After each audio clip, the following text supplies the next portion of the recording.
안녕하세요. 오늘 당신과 함께 깊이 파고들어 볼 자료는 불교의 핵심 수행법, 바로 팔정도에 대한 겁니다. 네, 팔정도. 사실 종교적인 이야기라고 생각하면 조금 멀게 느껴질 수도 있잖아요.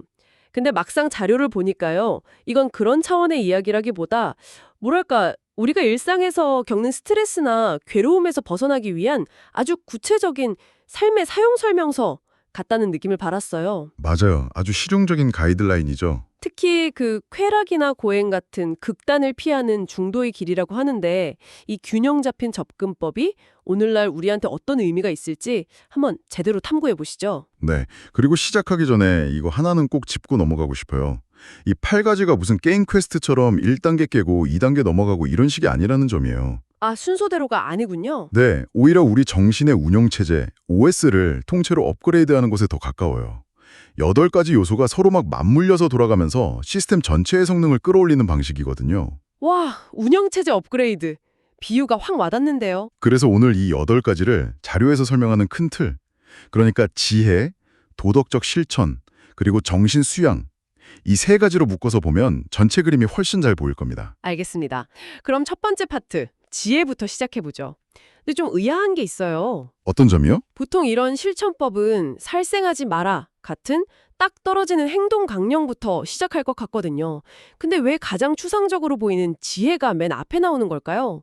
일단 행동부터 바꾸는 게 더 쉽지 않나요? 오, 아주 날카로운 질문이십니다. 바로 그 지점이 8정도의 핵심을 꿰뚫고 있죠. 아, 그런가요? 만약 우리가 여행을 가는데 잘못된 지도를 들고 있다고 한번 상상해 보세요. 그럼 어떻게 될까요? 아무리 열심히 운전해도 엉뚱한 곳으로 가겠죠. 그렇죠. 여기서 지혜가 바로 그 올바른 지도 역할을 하는 겁니다.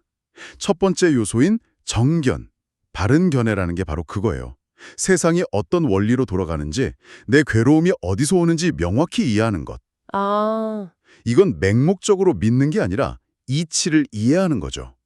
이 방향 설정이 잘못되면 나머지 7가지 노력이 전부 헛수고가 될 수도 있으니까 그래서 가장 먼저 나오는 겁니다. 그러니까 노력의 양보다 노력의 방향이 우선이다. 이 말씀이시군요. 와, 요즘 시대에 더 와닿는 이야기 같아요. 그렇죠. 정보는 넘쳐나는데 다들 자기만의 지도를 보고 있잖아요. 근데 그게 사실은 잘못된 지도일 수도 있다는 거니까요. 맞습니다.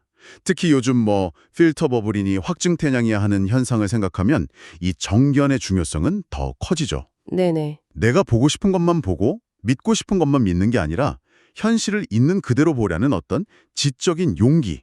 이게 정견의 시작인 셈입니다. 그리고 이 바른 이해는 자연스럽게 두 번째 요소, 정사유, 즉 바른 사유로 이어져요. 정사유. 네. 올바른 지도를 손에 넣었다면 정견, 이제 그 지도를 따라 목적지로 가겠다고 결심하고 의지를 내는 단계가 필요한 거죠. 아, 그냥 아는 것에서 그치는 게 아니군요. 마치 헬스장 회원권 끊어놓는 거랑 좋아, 오늘부터 진짜 운동하러 간다 하고 마음먹는 것의 차이 같네요. 하하, 정확한 비유입니다. 자교에서도 이 바른 사유를 구체적으로 3가지로 설명하거든요. 탐욕에서 벗어나려는 생각, 분노나 증오에서 벗어나려는 생각, 네. 그리고 타인을 해치려는 폭력적인 생각에서 벗어나려는 생각, 즉 내 안에서 일어나는 생각의 방향 자체를 의식적으로 전환하는 훈련인 거예요. 파괴적인 쪽이 아니라 건설적인 쪽으로. 그게 바로 지혜가 실제 삶으로 넘어오는 징검다리 역할을 하는 거군요. 바로 그거죠. 알겠습니다. 그럼 이제 그 징검다리를 건너서 두 번째 카테고리인 도덕적 실천으로 들어가 보죠. 생각과 결심이 이제 말과 행동으로 드러나는 부분이겠네요. 네, 가장 먼저 나오는 게 정어, 바른말입니다. 말이요? 그렇죠. 우리의 내면은 결국 말을 통해 가장 직접적으로 외부와 연결되니까요. 근데 여기서 말하는 바른말이 단순히 거짓말 안 하는 수준을 넘어서요. 그래요? 자료에서는 4가지를 딱 짚어주죠. 첫째, 거짓말. 둘째, 이간질하는 말. 셋째, 욕설이나 비난처럼 거친 말. 그리고 마지막 넷째가 아주 흥미롭습니다. 뭔데요? 바로 쓸데없는 잡담입니다. 잠깐만요. 쓸데없는 잡담이요? 네, 와, 이건 좀 충격인데요? 우리는 사실상 잡담으로 하루를 보낸다고 해도 과언이 아니잖아요. 친구랑 메신저 하는 거, 동료랑 커피 마시면서 수다 떠는 거, 이거 다 포함되는 건가요? 굉장히 현실적인 질문이죠. 그럼 거의 말을 하지 말라는 것처럼 들리는데요. 이걸 너무 문자 그대로 해석해서 모든 가벼운 대화를 끊어라 이렇게 받아들이면 실천이 거의 불가능하겠죠. 그렇죠. 여기서 핵심은 목적성과 자각에 있어요. 내 말이 지금 어떤 의도로 어떤 기능을 하고 있는지를 스스로 아는 거죠. 아, 자각. 예를 들어 동료와 가볍게 주말 이야기를 나누는 건 관계를 돈독하게 하는 순기능이 있잖아요. 이건 유익한 말이죠. 네. 하지만 그냥 어색한 침묵을 못 견뎌서 혹은 내 불안감을 잠재우려고 끊임없이 무의미한 말을 쏟아내고 있다면 그건 쓸데없는 잡담에 가까울 수 있다는 겁니다. 와. 내 말이 나랑 타인에게 이로운가 아니면 그냥 나의 산만함을 배설하는 도구인가? 이걸 돌아보게 되네요. 바로 그 지점입니다. 말의 무게를 다시 생각하게 만들죠. 그렇군요. 그저 뱉는 게 아니라 내 말이 어떤 기능을 하는지 알아차리는 것만으로도 많은 게 바뀔 것 같네요. 자, 그럼 말에서 시작해서 다음은 정업, 바른 행동으로 이어지네요. 네, 흐름이 아주 자연스럽죠. 바른 말이 몸으로 확장된 개념이에요. 살아있는 생명을 해치지 않는 것, 주어지지 않은 것을 갖지 않는 것, 그리고 부적절한 성적 행위를 하지 않는 것. 살생, 도둑질, 삿된 음행. 네, 이 세 가지가 핵심입니다. 생각과 말이 올바른 방향으로 정렬되면 행동은 자연스럽게 따라온다는 논리죠. 그런데 여기서 다음 단계인 정명, 즉 바른 생계로 넘어가는 지점이 저는 정말 인상 깊었어요. 아, 정명. 단순히 내가 개인적으로 착하게 사는 걸 넘어서서 내 직업, 내가 먹고 사는 방식 자체를 점검하라는 거잖아요. 이거 굉장히 급진적인 요구 아닌가요? 맞습니다. 현대인에게 가장 큰 도전 과제를 던지는 부분일 수 있어요. 자료에서는 무기거래, 인신매매, 도축업, 술이나 독극물 판매 같은 걸 피해야 할 직업으로 명시하고 있거든요. 그렇죠. 말 그대로 다른 존재의 고통이나 타락을 기반으로 돈을 버는 일을 하지 말라는 거죠. 하지만 오늘날 직업은 훨씬 더 복잡하잖아요.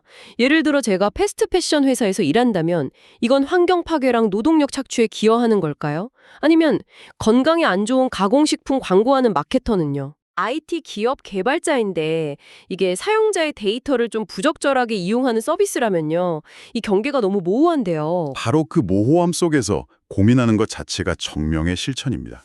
아, 완벽하게 윤리적인 직업을 찾는 건 거의 불가능할지도 몰라요. 중요한 건 내 일이 세상에 어떤 영향을 미치고 있는가 이 질문을 계속 던지는 거죠. 네네. 그리고 그 안에서 내가 할 수 있는 최선의 방식으로 해로움을 최소화하려는 노력을 하는 겁니다. 내 생계가 세상의 고통 총량을 늘리고 있지는 않은지 끊임없이 성찰하는 태도, 그게 바로 바른 생계의 핵심 정신이라고 할 수 있죠. 알겠습니다. 올바른 지도를 갖고 그에 따라 말과 행동, 직업까지 바르게 하려고 노력한다. 아, 솔직히 여기까지 듣고 나니 좀 지치네요. 그렇죠. 이걸 매 순간 신경 쓰면서 살려면 엄청난 내적인 힘, 에너지가 필요할 것 같아요. 정확하게 보셨습니다. 그래서 이 모든 걸 지속 가능하게 만들어주는 엔진이 필요한 거예요. 엔진이요? 네, 그게 바로 마지막 파트, 세 번째 카테고리인 정신 수양입니다. 내면의 힘, 마음 근력을 기르는 훈련이죠. 마음 근력? 네, 그 첫걸음이 정정진, 즉 바른 노력입니다. 노력을 한다는 건 알겠는데 바른 노력이라는 건 뭔가요? 그냥 열심히 하는 거랑은 다른 건가요? 다릅니다. 무작정 몰아붙이는 게 아니고요. 아주 체계적이고 효율적인 노력을 뜻해요. 자료에 나오는 네 가지 원칙이 정말 탁월한데 마음을 하나의 정원이라고 생각하면 쉬워요. 마음의 정원? 첫째, 이미 자라난 잡초는 뽑아버린다. 이미 생긴 해로운 습관은 없애기. 둘째, 잡초 씨앗이 날아오지 않도록 울타리를 친다. 아직 안 생긴 해로운 습관은 예방하기. 셋째, 좋은 꽃씨를 뿌린다. 아직 없는 이로운 습관은 만들기. 그렇죠. 넷째, 이미 피어난 꽃에 물과 거름을 준다. 이미 있는 이로운 습관은 더 키우기. 와, 마음 관리의 A to Z네요. 진짜 구체적이고 실용적인데요? 네. 근데 이 정원사 역할을 잘 하려면 정원에 뭐가 잡초고 뭐가 꽃인지, 어디에 물이 필요한지 정확히 알아야 하잖아요. 그 방법이 바로 다음 단계인 정념, 즉 바른 마음 챙김인가요? 바로 그겁니다.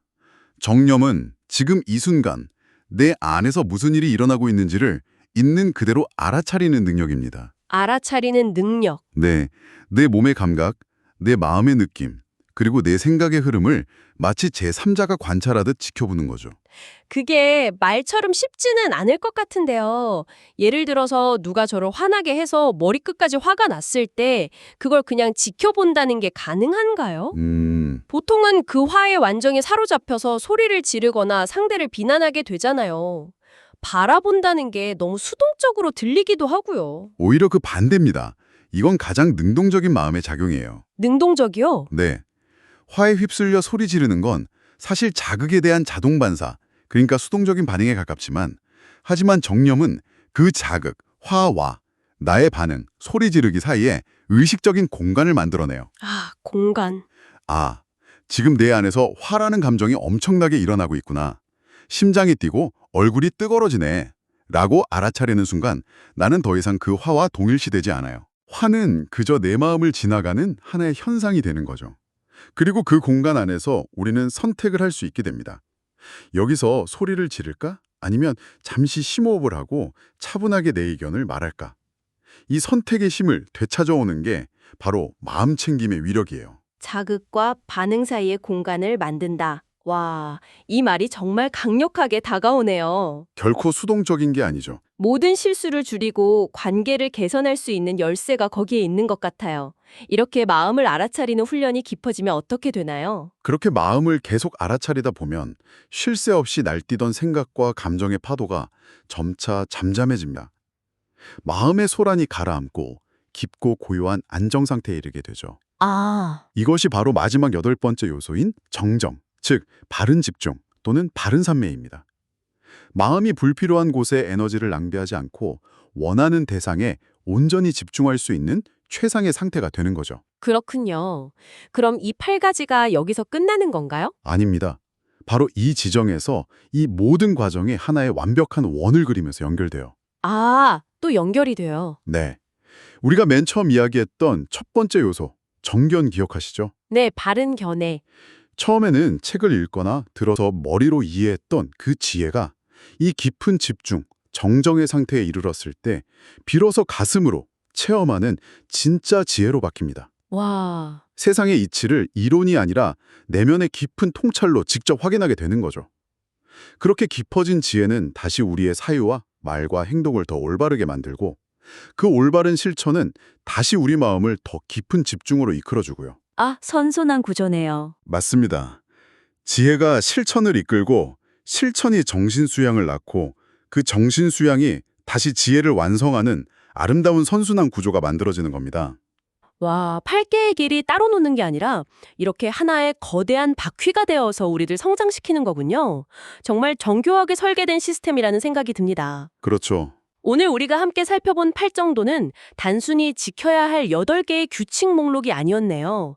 이해에서 시작해서 삶 속에서의 적용으로 이어지고 그 실천을 뒷받침하는 내면의 힘을 기르고 그 힘이 다시 처음의 이해를 더욱 깊게 만드는 끊임없이 돌아가는 하나의 통합적인 삶의 방식이었습니다. 맞습니다. 그래서 마지막으로 당신에게 생각해볼 질문을 하나 드리고 싶습니다. 네. 이 자료는 8정도를 괴로움의 소멸로 가는 길이라고 했잖아요. 만약 우리가 무심코 내뱉는 말 한마디, 습관적인 행동 하나, 머릿속을 스쳐가는 생각 하나하나가 모든 이 길 위에 놓인 벽돌 한 장과 같다면 한번 이런 작은 실험을 해보는 건 어떨까요? 어떤 실험이죠? 오늘 하루 딱 한 가지만 정해서 그게 카톡을 보낼 때의 말투든 운전할 때 드는 짜증이든 혹은 자기 전에 습관적으로 하는 걱정이든 그것을 바꾸려 하지도 말고 판단하지도 말고 그저 내가 지금 이러고 있구나라고 알아차리기만 해본다면 당신의 하루에 어떤 미세한 균열과 변화가 시작될까요? 와. 그 탐구의 시작이 바로 이 모든 길의 첫걸음이 될지도 모릅니다.